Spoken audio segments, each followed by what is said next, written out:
Good morning friends. आज हम लोग लेके आए हैं मोशन इन ए प्लेन का पार्ट 5। ये क्लास 11 का मान लो एंट्रेंस है। चलो, तो आज हम लोग पहले डिस्कस करेंगे। पिछले दिन हम लोग जो क्रॉस प्रोडक्ट डॉट प्रोडक्ट पढ़ाए थे उसका एक तो इम्प्लीमेंटेशन, मतलब उसी के हिसाब से दो लॉ है, और उसके बाद रिलेटिव वेलोसिटी पढ़ने वाले हैं जो सबसे इंपॉर्टेंट है। चलो देखते हैं।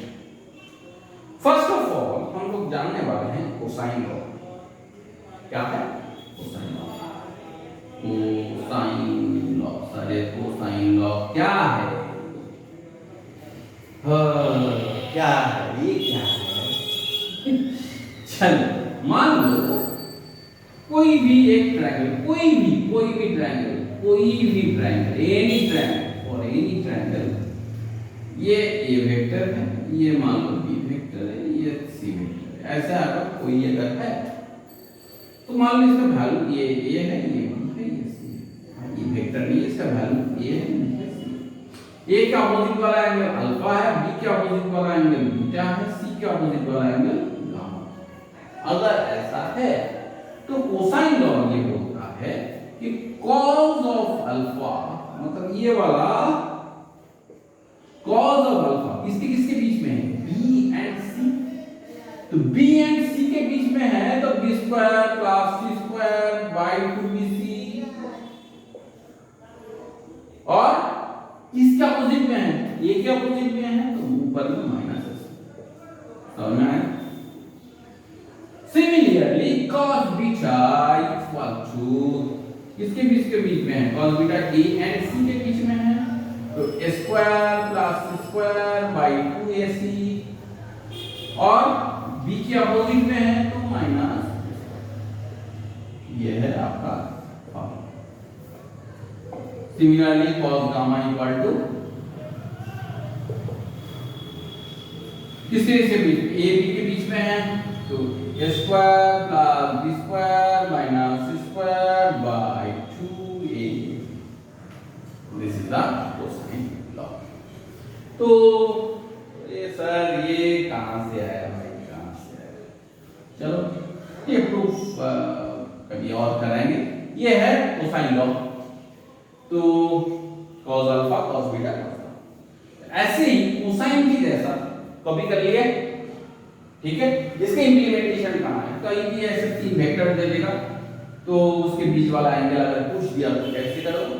सिंपल ऐसे कर लेना। ये b सर, ये b का वैल्यू कहां से निकालेंगे भाई? जो b वेक्टर देगा, ऐसे जो b वेक्टर दे देगा यहां पे, उसका वैल्यू निकाल लेना। वैल्यू कैसे निकालोगे? मान लो b वेक्टर का वैल्यू, b वेक्टर की ऐसे ऐसे दिया 2i cap plus 3j cap plus k cap, ऐसे दे दिया। इसका वैल्यू क्या होगा? मॉड्यूलस करना है, रूट के अंदर डालना है, स्क्वायर लगाना है।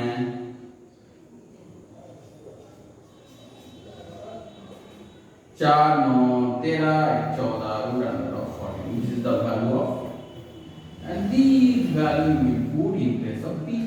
हो गया। चलो नेक्स्ट हम लोग पढ़ेंगे साइन।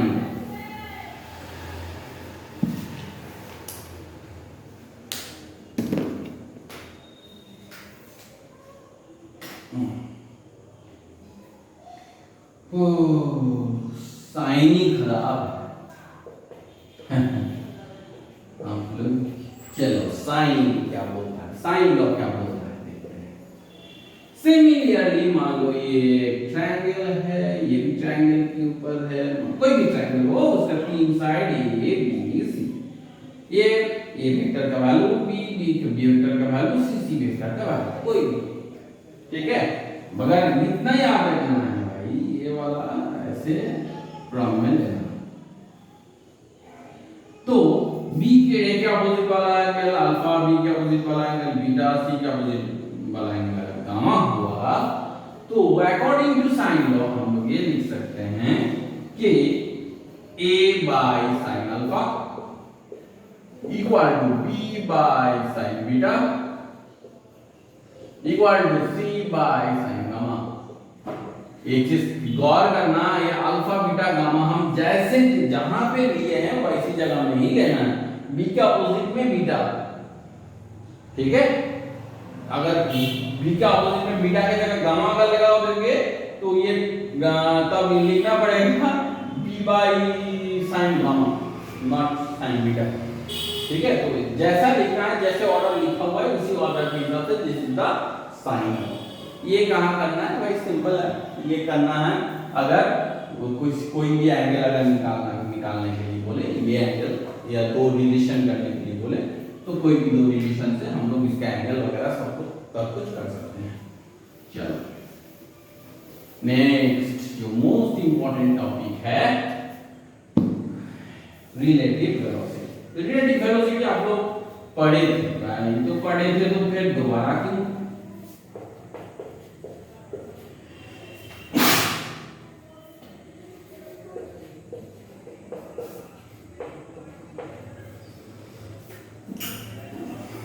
नहीं, इसके पहले हम लोग जो रिलेटिव वेलोसिटी पढ़े थे वो था वन डायमेंशन, मतलब स्ट्रेट लाइन में वो जा रहा है, ये भाग रहा है, नजदीक जाएगा, ये दोनों एक ही डायरेक्शन में जाएगा तो माइनस करेंगे, दोनों अपने अपने ऑपोजिट जाएगा तो प्लस करेंगे, यही था, ये वन डायमेंशन थे।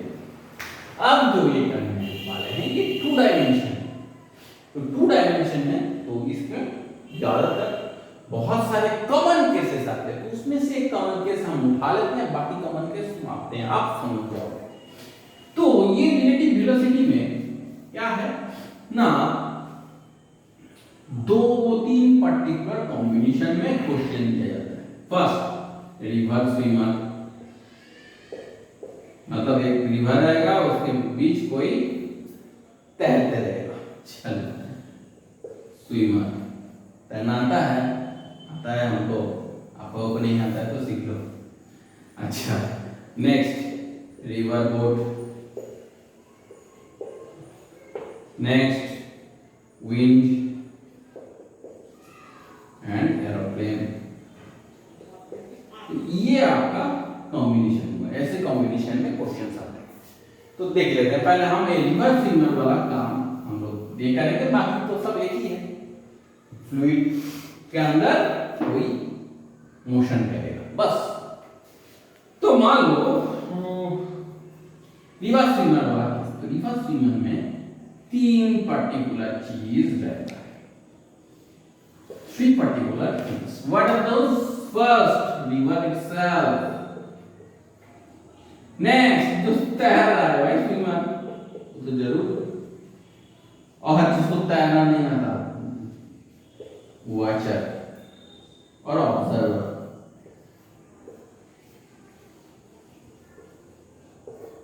ठीक है, ये तीन।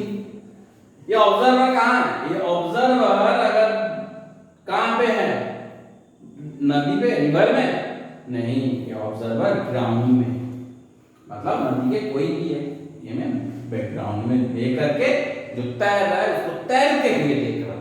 चलो ठीक हो गया, समझ में आया, कोई दिक्कत? अब ये रिवर और सम स्विमर, इन दोनों के बीच का जो रिलेटिव स्पीड है वो मान लेते हैं कि v, मान लो कोई आदमी ये कर रहा है तो v m r,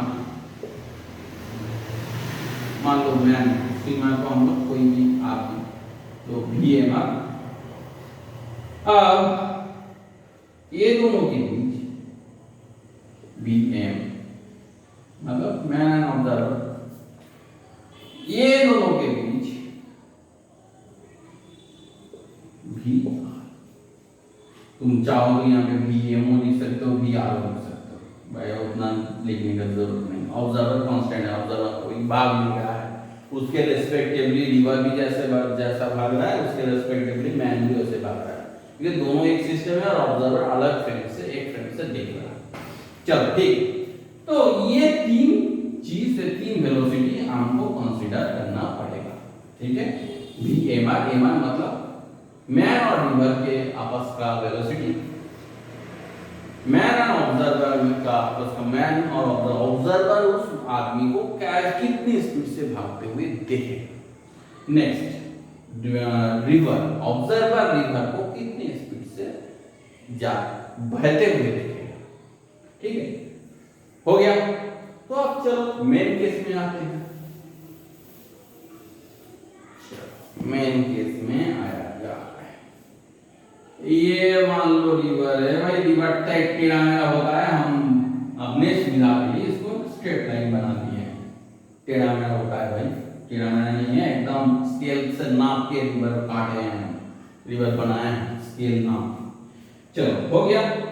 मान लो ये जो डिस्टेंस है ये है d, मतलब ये ठीक है, कोई दिक्कत।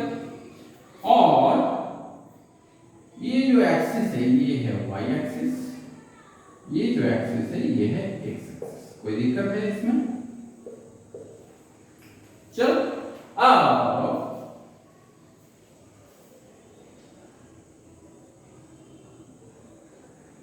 आप भी इस तरफ भाग रहा है तो ये होगा v m r, कोई दिक्कत?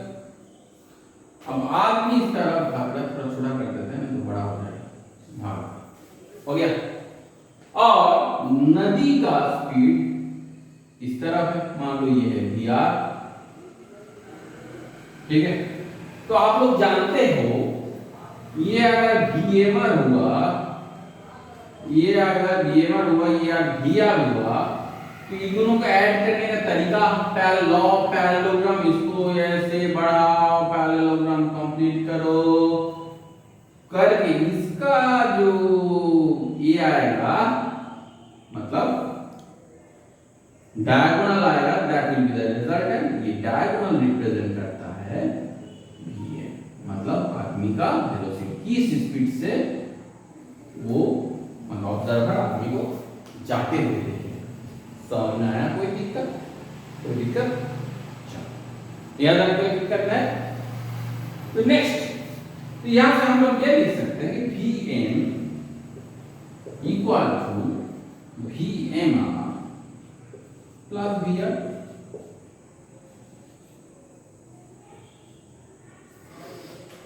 ठीक है, तो अगर मान लो कहीं स्टिल वाटर में तैर रहा है, मतलब एकदम ठहरा हुआ है, ठीक है, तालाब में, तो Vr इक्वल टू 0, तब Vm इक्वल टू Vmr, मतलब रिवर को इफेक्ट ही नहीं आएगा भाई, वो जिस डायरेक्शन में जाना चाह रहा है उसी डायरेक्शन में जाना जाएगा। लेकिन अगर Vr 0 नहीं हुआ तो ये क्या करेगा, ये मान लो इस पर्टिकुलर पॉइंट में पहुंचना चाहता है तो उसको धकेल के उस तरफ लेके जाएगा। क्यों? Because of the current of the river, मतलब रिवर करंट और रिवर के बीच वो जिस जगह पे वो लक्ष्य करके वो ये कर रहा है, तैर रहा है, उस जगह वो उसको भटका देगा। आदमी को लगेगा कि भाई हम सीधे ही जा रहे हैं, लेकिन एक्चुअली वो उसको भटका देगा। तो ये जो भटका रहा है इसको बोला जाता है ड्रिफ्ट। क्या बोला जाता है? ड्रिफ्ट। तो जितना दूर वो भटका देगा उसको बोला जाएगा ड्रिफ्ट। चलो ठीक है, मान लो ये यहाँ पे पहुंच गया तो ये जो ये है यहाँ से यहाँ ये है ड्रिफ्ट। बस उतना ही है। आप चेक कर लेते हैं कैसे क्या करेंगे। फर्स्ट ऑफ ऑल मान लो ये जो एंगल है ये थीटा, मतलब angle between Vr and Vmr is theta. तो ये x एक्सिस बराबर सिंपल हम यहाँ पे कर लेते हैं, ये था Vmr और ये तुम्हारा x एक्सिस, ये वाला एंगल थीटा। तो यहां पे क्या होगा? Vmr cos थीटा, और ये वाला कंपोनेंट क्या होगा? Vmr sin theta. ठीक है, तो Vmr वेक्टर को हम लोग कैसे लिख सकते हैं? Vmr cos theta I cap plus Vmr sin theta ये क्या? x एक्सिस बराबर का कंपोनेंट, y एक्सिस बराबर का कंपोनेंट हो गया। सिमिलरली हम लोग ये लिखेंगे Vm का वी आर का। तो वी आर वेक्टर कहाँ पे है भाई, ये है, ये कौन सी एक्सिस बराबर है, एक्स एक्सिस बराबर है, मतलब इसका जेड एक्सिस बराबर कोई कंपोनेंट ही नहीं है, इसको हम लोग ये लिखेंगे V R I, sorry V R I, okay simple. अब हम लोगों को Vm का मतलब क्या है, ये दोनों को ऐड करना है। तो वेक्टर एडिशन रूल के मुताबिक इसको हम लोग ऐड कर सकते हैं। क्या करेंगे, एक जैसा चीज को ऐड करेंगे, आई आई वाले पे ऐड करेंगे, जे जे वाले पे अलग अलग ऐड करेंगे। और आई आई वाला है, जे जे वाला है नहीं, जो जैसा है वैसे बैठ जाएगा। तो वहां पे होगा Vmr cos theta plus Vr एक ब्रैकेट के अंदर I cap plus Vmr sin theta J cap, कोई दिक्कत है, equal to V M velocity of the man. चलो यहां तक हो गया। अब एक्स एक्सिस बराबर कंपोनेंट क्या है, ये है Vm का, वाई एक्सिस बराबर कंपोनेंट है ये, समझ में आया। तो ये जो एक्स एक्सिस बराबर कंपोनेंट ये क्या तैयार करेगा, ये कितना दूर धकेलेगा इसको, इसीलिए ये एक्स एक्सिस बराबर कंपोनेंट को हम लोग क्या बोलेंगे, डिप्थ कंपोनेंट, मतलब ये डिसाइड करेगा डिप्थ कितना। और ये जो वाई एक्सिस वाला कंपोनेंट है ये करेगा, ये क्या ये करेगा, क्रॉसिंग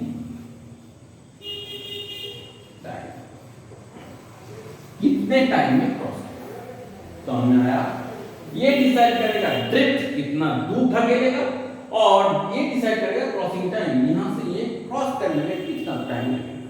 समझ में आया। तो चलो थोड़ा और करते हैं आगे।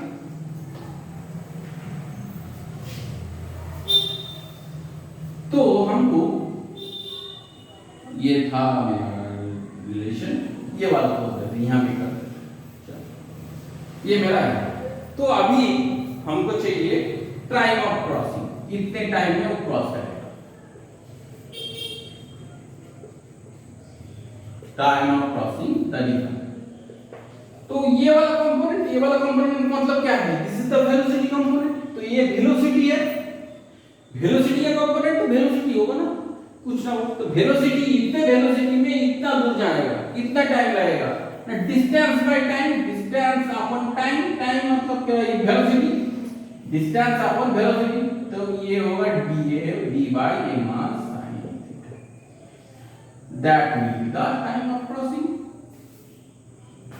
सबसे कम टाइम कम लगेगा, सबसे कम लीस्ट टाइम और मिनिमम टाइम, लीस्ट और मिनिमम टाइम कब लगेगा, जब ये sin थीटा का वैल्यू 1 होगा, ये sin थीटा का वैल्यू जब 1 होगा तभी लिस्ट होगा। क्यों भाई, ये दोनों तो ठीक ही है, इसका कोई पर्टिकुलर वैल्यू होगा, लेकिन sin थीटा का वैल्यू चेंज हो सकता है। भाई हम इस ओर एक्स नहीं तैरेंगे, इस ओर डायरेक्शन में हम इस ओर तैरेंगे, तो थीटा बदल गया ना। जैसे ही थीटा बदल गया उसी हिसाब से मेरा टाइमिंग भी बदल जाएगा। तो इसीलिए लिस्ट टाइमिंग के लिए sin थीटा का वैल्यू 1 होगा। तो नीचे वाला ये वाला पार्ट अगर 1 नहीं, हाफ हुआ मतलब 1/2, sin थीटा का वैल्यू 1/2 होगा। 1/2 हुआ तो 2 ऊपर उठ जाएगा ना, तो टाइम और ज्यादा लगेगा। इसीलिए तो हाफ की कोई भी फ्रैक्शन होगा तो बड़ा वाला पार्ट ऊपर चला गया। वहां पर sin थीटा का वैल्यू आया 0.7, तो 0.7 को हम लोग क्या लिख सकते हैं, 7/10, 10 ऊपर चल जाएगा, 7 नीचे चल जाएगा, तो टाइम बढ़ जाएगा ना। इसीलिए जब sin थीटा का वैल्यू 1 आएगा तब हमारा जो टाइम सबसे कम लगेगा। तो sin थीटा का 1 मतलब थीटा का वैल्यू होगा 90 डिग्री। थीटा का वैल्यू 90 डिग्री मतलब ये जो तैर रहा है ये इस ओर नहीं, अगर सीधा सीधा तैरने की कोशिश करेगा वो तो जाके सबसे कम टाइम में वो उस पार पहुंचे। समझ में आया। नेक्स्ट ये हुआ। अब हम लोग ये करेंगे भाई ड्रिफ्ट कितना हुआ, वो नदी उसको वो पहुंचना चाह रहा था यहाँ, मान लो कि यहाँ पे कोई एक पॉइंट है, ये गंगा है, तो यहाँ पे पटना है, यहाँ पे हाजीपुर, वो पटना से हाजीपुर पहुंचना चाह रहा था, भाई हाजीपुर की जगह उसको कोई और पहुंचा देगा, दूसरे कहीं जगह पहुंचा देगा, तो ड्रिफ्ट कितना दूर उसको धकेलेगा। तो वो जो ड्रिफ्ट है, वो ड्रिफ्ट के लिए ये वाला कंपोनेंट रिस्पांसिबल है। तो ड्रिफ्ट कितना होगा, ड्रिफ्ट क्या होगा, ये वाला V M R cos theta plus V R, ये है ड्रिफ्ट। अब ये ड्रिफ्ट कितने टाइम में लगेगा, ये होगा ड्रिफ्ट। चलो ड्रिफ्ट हुआ, तो ड्रिफ्ट के लिए टाइम चाहिए ना, कितना टाइम लगेगा, कितना ये करिए ना, मान लो टी, कोई भी टाइम। अब ठीक है, अब सबसे कम टाइम में जब वो क्रॉस कर रहा है तब उसका ड्रिफ्ट कितना होगा। भाई सबसे कम टाइम में क्रॉस कर रहा है मतलब उसका ड्रिफ्ट सबसे कम नहीं होगा, तो तब क्या होगा, यहाँ पे टाइम कितना लेता था, t equal to D by क्या था equation, V M R sine theta. यहाँ पे साइन थीटा का वैल्यू हम लोग 1 बिठाए थे, तो वही वैल्यू यहाँ पे बिठाएंगे, तो V M R cos theta plus V R, T को यहाँ लिखते हैं, अब टी के जगह बिठाएंगे D by V M R, that is the drift. ठीक है, तो यहां से हमको पता चला ड्रिफ्ट। चलो नेक्स्ट, ये दो चीज दो पार्ट। अब हम लोग देखेंगे कि कब ड्रिफ्ट जीरो होगा, मतलब ड्रिफ्ट जब जीरो होगा तब टाइम कितना लगेगा, जब ड्रिफ्ट डी इक्वल टू जब जीरो होगा तब टी इक्वल टू व्हाट, मतलब उसको अगर हाजीपुर में ही अगर उसको पहुंचा तो हाजीपुर पहुंचने के लिए उसको टाइम कितना लगेगा। चल मतलब समझ में आया, मतलब ये वाला वैल्यू होगा जीरो, ये था ड्रिफ्ट, तो ये ड्रिफ्ट का वैल्यू होगा जीरो। अब ये ड्रिफ्ट वाला वैल्यू जीरो है, ठीक है भाई, तो यहाँ से हम लोग देख सकते हैं वी एम आर उसी ये में cos theta plus V R should be equal to zero. यहाँ से हम लोग लिख सकते हैं cos theta equal to minus of V R by V M are.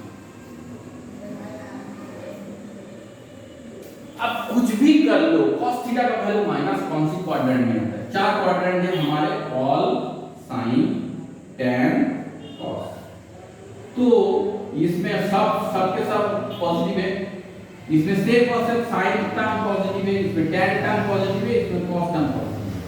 तो ये वाला जो क्वाड्रेंट है, ये वाला सेकंड क्वाड्रेंट है, मतलब 90 डिग्री से लेके 180 डिग्री के बीच में ये वाला जो क्वाड्रेंट है, ये वाले क्वाड्रेंट में cos माइनस होता है, मतलब ये cos थीटा का वैल्यू समवॉट अराउंड थीटा का वैल्यू 90 डिग्री से बड़ा और 180 डिग्री से छोटा, इसी में कुछ हो सकता है। तो अगर इसमें इसी के बीच में अगर होता तो इसके बीच में अगर होगा तो जो थीटा का वैल्यू होगा वो ऐसा ऑब्ट्यूज एंगल होगा, ये होगा वी आर और ये होगा वी एम आर। मतलब ये भाई साहब को अगर यहाँ से यहाँ पहुंचना है तो इस डायरेक्शन में मूव करके उसको तैरने से नहीं होगा, इस डायरेक्शन में मूव करके तैरेगा तो भाई साहब नदी इसको धकेल के ये यहाँ आके पहुंचाएगा, डिप हो जाएगा। अगर ये भाई साहब यहाँ इस ओर मूव करके तैरता है तो क्या होगा, नदी इसको धकेलते धकेलते धकेलते धकेलते इसको सीधा मतलब द टू क्वेश्चंस। आप लोगों का जस्ट ये दो फॉर्मूला से याद रखना है। This is the formula for drift and this particular section is for the crossing time, कितने टाइम में क्रॉस करेगा। अब ये आपका न्यूमेरिकल है, इसमें आपका वेलोसिटी का कंपोनेंट दिया हुआ रहेगा, थीटा दिया हुआ रहेगा, आर दिया हुआ रहेगा, रिवर का स्पीड दिया हुआ रहेगा, रिवर का वेट दिया हुआ रहेगा। तो आप लोग यहाँ आराम से यहाँ पे बिठा के न्यूमेरिकल कर सकते हैं। सेम टाइप ऑफ न्यूमेरिकल आपको मिलेगा। ये तो स्विमर वाला केस हो गया। ये भाई एक साइकिल वाला जा रहा है और बारिश का पकड़ा, तो बारिश को से बचने के लिए उसको उसका जो छतरी है कौन से एंगल में खड़ा करना है। सिंपल ये देखो ऑप्टिमल एंगल में खड़ा करना होता है। हम लोग अगर बारिश होता है तो पीछे की तरफ ऐसे करते हैं तो सामने वाला भीग जाता है, तो हम लोगों को क्या करना होता है, हमारे मोशन के आगे ये ऐसे खड़े करना होता है, तब जाके हमारे सामने वाला पोर्शन नहीं भीगता। ये वाला जो है पीछे से लेके ये वाला पोर्शन ये ऑप्टिमल एंगल है, तो हम लोग ऐसे ऑप्टिमल ये पूरा ये थीटा वाला कांड हम लोग करते हैं। सेम और कहां बोट, भाई बोट भी तो वही है आदमी जैसा है। एक बोट ये नदी है, एक बोट यहाँ से वालों ये बोट है, एक बोट यहाँ से भाई ये वेसल टाइप का हो गया भाई बोट है।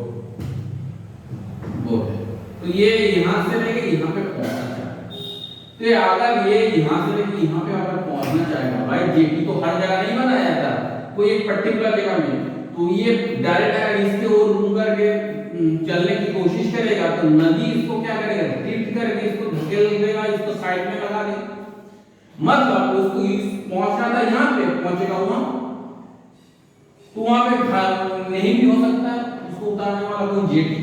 तो इसीलिए ये क्या करता है, अपने आप को कैलकुलेशन करता है कि ये ओर मूव करने की कोशिश करता है, जबकि नदी इसको धकेलते धकेलते धकेलते धकेलते धकेलते यहाँ पे। सो दिस इज द, इसी के लिए उसका जो ड्रिफ्ट है। तो नाव चलाना भी आसान नहीं होता, उसी में भी फिजिक्स लगा हुआ है। चलिए नेक्स्ट, और कहां इसकी इंप्लीमेंटेशन किया जा सकता है। एयर, भाई एयर है, ए मान लो एयर फील्ड, इसी के अंदर क्या है हमारा प्लेन तैर रहा है भाई। अब ये प्लेन को इस जगह से लेके इस जगह में जाना है, ऐसा थोड़ी ना हर जगह में एयरपोर्ट बना हुआ है भाई। ये मान लो हवा के बहाव इस साइड से इस साइड, तो ये क्या करेगा, प्लेन सीधे अगर जाने की कोशिश करेगा तो इसको ऐसे धकेल यहाँ पे लाके खड़ा कर देगा। तो यहाँ पे तो ऐसा हो सकता है कि यहाँ पे कोई एयरपोर्ट ही ना हो, कोई जंगल हो, तुम्हारे घर हो, तो घर के ऊपर थोड़ी ना प्लेन उतारेगा। इसीलिए वो अपने एंगल को ऐसा रखता है ताकि ये air as per the air का फ्लो इसको ऐसे करके रखता है कि एयर इसको धकेलते धकेलते अल्टीमेटली इसकी जगह में खड़ा कर देता है। तो this is the all type आप लोगों को रिलेटिव वेलोसिटी में जितना भी आपका ये है वो ये दो फार्मूला से आपका हो जाएगा। तो इसी के साथ आपका वेलोसिटी वाला भी चैप्टर जो रिलेटिव वेलोसिटी वाला पार्ट भी खत्म हो गया। एक चीज और है आपका प्रोजेक्टाइल मोशन है, अगले वीडियो में हम लोग प्रोजेक्टाइल मोशन के बारे में बात करेंगे। अगर आपको वीडियो अच्छा लगे तो please give like, share, comment, thumbs up and hit the bell icon if you like. Thank you.